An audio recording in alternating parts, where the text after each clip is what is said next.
میں سر جھکائے کھڑی تھی. جب آنکھیں کھولی تو حیرت سے گنگ رہ گئی. میری ساس میرے قدموں میں بیٹھ کر مجھ سے معافی مانگ رہی تھی. میں اس سے پوچھنے لگی یہ سب کیا ہے؟ ابھی تو تم اپنی بیٹی کے ساتھ مل کر مجھے باہر نکالنے والی تھی. اب کیوں اپنے بیٹے کے سامنے یہ ڈرامہ کر رہی ہو؟ مجھے لگا شاید وہ اپنے بیٹے کے سامنے خود کو اچھا ثابت کرنے کے لیے ایسا کر رہی ہیں، مگر وہ سچ میں بدل چکی تھی. جب میری ماں ستارہ بیگم کو معلوم ہوا کہ اس کی بیٹی کا گھر اس کی وجہ سے خطرے میں ہے تو وہ اس گلی میں دوبارہ لوٹ آئیں جہاں سے انہیں بے عزت کر کے نکالا گیا تھا. میں نہیں جانتی تھی کہ جس محلے میں رہتی ہوں کبھی وہیں پر کبھی ہمارا گھر ہوا کرتا تھا. آج مجھ پر ایسے ایسے راز کھلنے والے تھے جن کے فاش ہونے کا کبھی میں نے سوچا بھی نہیں تھا. ابھی ہم سب آپس میں لڑ جھگڑ رہے تھے جب میری ماں ستارہ بیگم ہمارے گھر داخل ہوئی، جسے میری ساس دیکھ کر دنگ رہ گئیں. وہ ایک ایک قدم پیچھے لینے لگی. ان کا بس نہیں چل رہا تھا کہ کمرے میں خود کو قید کر لے، مگر مجبور تھی اسی لیے کھڑی رہی. ستارہ بیگم پہلے تو حیران ہوئی. بہن کو سامنے دیکھ کر ان کے ہاتھ پاؤں ٹھنڈے پڑ گئے.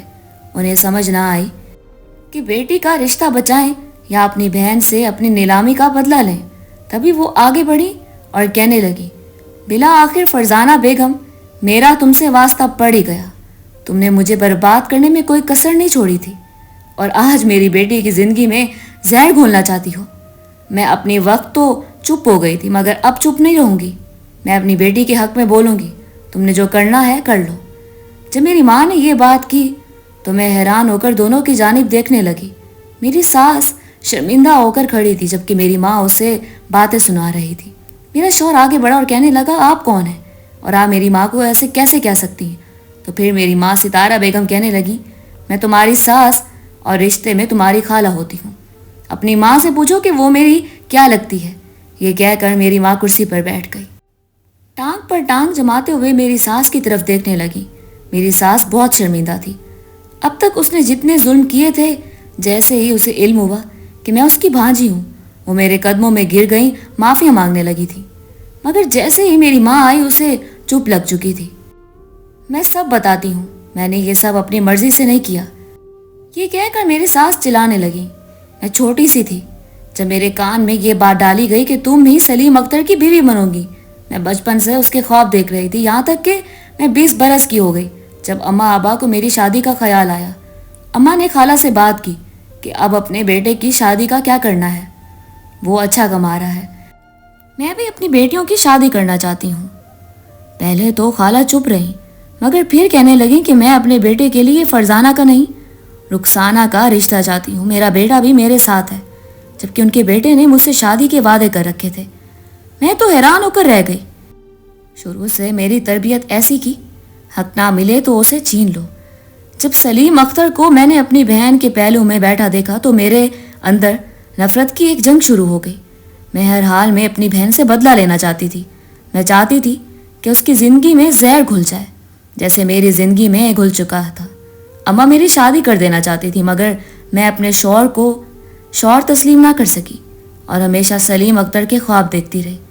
جب مجھے علم ہوا کہ یہ ایک بیٹی کی ماں بن چکی ہے تو میں نے سلیم اختر کو کچھ میسج بھیجے جس میں صاف ظاہر تھا کہ یہ شادی سے پہلے ہمارے چچا زاد زہیب کو پسند کرتی تھی. یہ بات سچ تھی کہ وہ واقعی زہیب کو پسند کرتی تھی مگر اس نے کبھی بھی زہیب سے بات نہیں کی تھی. یہ تو میری چال تھی جس میں میری بہن پھنس گئی. سلیم ویسے بھی اپنے گھر میں زیادہ دلچسپی نہیں رکھتے تھے کیونکہ ایک رنگین مزاج شخص تھے. نئے نئے چہرے انہیں لبھاتے تھے. انہیں اپنے کام سے ہی فرصت نہ ملتی. اگر فرصت مل بھی جاتی تو کوٹھے پر چلے جاتے اور اس کے بعد گھر آتے.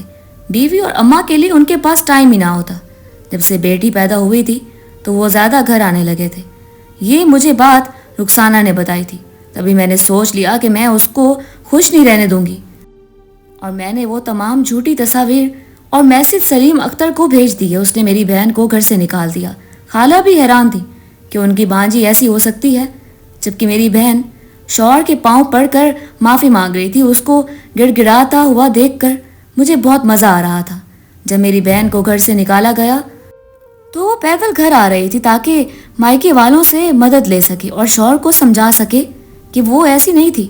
وہ بہت پاک تھی. اس نے تو اپنے شوہر کے علاوہ کبھی کسی کا سوچا ہی نہیں تھا. ابھی وہ پڑھ رہی تھی. جب اس کی شادی ہو گئی۔ وہ راستے میں تھی جب کچھ لوگوں نے اسے اغوا کر لیا اور اس کی بولی لگائی گئی۔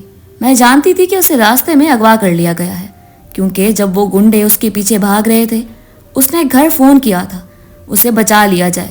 کال میں نے اٹھائی تھی۔ میں نے فوراً ہی موبائل رکھ دیا تاکہ کوئی نہ جان پائے اور میری اسے جان چھوٹ جائے۔ وہ دوبارہ گھر آئی، سب کو میں نے بھڑکایا اور کہا یہ اپنی مرضی سے گھر سے بھاگی تھی کیونکہ زویب اس کا انتظار کر رہا تھا۔ میں اس کی بہن تھی، اس کی سہیلی تھی، سب کو معلوم تھا کہ وہ مجھ سے کوئی بات نہیں چھپاتی۔ جب میں نے ایسے الفاظ استعمال کی تو سب نے میرا کہا مانا اور اسے گھر سے نکال دیا کیونکہ زویب بغیر گھر والوں کو اطلاع کیے کہیں چلا گیا تھا۔ یہ کہہ کر خالہ رونے لگی۔ اماں کہنے لگی میں نے کبھی بھی اپنی بیٹی کو طوائف نہیں بننے دیا۔ تمہاری وجہ سے میں نے جو اذیت بھری زندگی گزاری ہے اس کے لیے کبھی تمہیں معاف نہیں کروں گی۔ یہ سب تمہاری وجہ سے ہوا ہے۔ تمہاری چلو میرے سے دشمنی تو تھی، میری بیٹی کو بیچ میں کیوں لا رہی؟ اس کا کیا قصور ہے؟ کیوں اس کا آستہ بستہ گھر اجاڑنا چاہتی ہو؟ میری ماں رونے لگی تھی۔ دونوں بہنیں ایک دوسرے سے نفرت کی شدت میں اتنی آگے بڑھ چکی تھیں، ایک دوسرے کو معاف نہیں کرنا چاہتی تھیں۔ تبھی میری نند کا شوہر گھر میں داخل ہوا تو میری ماں چونکتے ہوئے کہنے لگی یہ کیا کر رہا ہے یہاں؟ وہ کہنے لگی میں نے کہا تھا نا تم سے کہ میں تم سے بدلہ لے کر رہوں گا۔ تم نے اپنی بیٹی مجھے نہیں سونپی اور دیکھو میں نے اس کی زندگی برباد کر دی۔ میرے سالے نے اسے طلاق دے دی۔ اپنی بیٹی کو لے جاؤ اس بدنام گلی میں اور اپنی کرسی پر بٹھا دو، تم سے بھی اچھی طوائف بنے گی۔ ابھی اس نے یہ جملہ ادا کیا تھا جب میری ماں نے ایک زوردار تھپڑ اس کے منہ پر مارا اور کہنے لگی 10 برس پہلے ہی تم نے ایسے ہی میری بیٹی کے بارے میں غلیظ الفاظ استعمال کیے تھے، تب میں نے تمہیں جیل بھجوا دیا تھا۔ اگر اب تم نے میری بیٹی کا گھر خراب کرنے کی کوشش کی تو میں بغیر سوچے سمجھے تمہیں گولی مار دوں گی اور مجھے افسوس بھی نہیں ہوگا، کیونکہ اپنی بیٹی کا گھر بسانے کے لیے مجھے کچھ بھی کرنا پڑا تو میں کروں گی۔ ہم سب میں بحث چل رہی تھی جب میری ساس دل پر ہاتھ رکھتے ہوئے لیٹ گئی۔ وہ درد کی شدت سے چلا رہی تھی۔ ہم انہیں اسپتال لے گئے، وہاں جا کے ان کی حالت بہت زیادہ خراب ہو گئی۔ ہارٹ اٹیک کے ساتھ انہیں فالج کا اٹیک ہوا تھا۔ روتے ہوئے بار بار میری ماں سے معافی مانگ رہی تھی کیونکہ ان کو لگ رہا تھا ان کا آخری وقت آ چکا ہے، جبکہ میری ماں منہ موڑے کھڑی تھی۔ میں اپنی ماں کے پاس گئی اور ان سے کہنے لگی اماں آپ کو میری قسم خالہ کو معاف کر دیجیے، ان کا کوئی قصور نہیں ہے، وہ سب انہوں نے بس نفرت میں کیا۔ اس کو گزرے ہوئے کئی سال ہو چکے ہیں، بھول جائیں اور اپنی بہن کو معاف کر دیں۔ کیا آپ اپنی بہن کو اذیت میں دیکھ سکتی ہیں؟ اماں تڑپ اٹھی اور جا کر بہن سے معافی مانگنے لگیں۔ معاف کرنے کی دیر تھی کہ خالہ کی طبیعت سنبھلنے لگی۔ میرے شوہر کو جب ساری حقیقت کا پتہ چلا تو وہ بھی مجھ سے معافی مانگنے لگا۔ نند نے اس دن کے بعد کبھی میرے کردار پر کوئی بات نہیں کی۔ اماں کوٹھا چھوڑ کر مستقل طور پر ہمارے گھر رہنے لگی کیونکہ کوئی نہیں جانتا تھا کہ وہ کون ہے۔ انہوں نے پردہ کرنا شروع کر دیا تھا۔ میری ساس فالج کی مریض بن گئی تو اماں ساری نفرت بھلائے دن رات ان کی خدمت میں لگی رہی۔ میرے شوہر نے ہم سب کا خوب خیال رکھا اور کبھی بھی شکایت کا موقع نہیں دیا۔ آج ہم ایک خوشحال زندگی گزار رہے ہیں جو بہت لوگوں کا خواب ہوتا ہے۔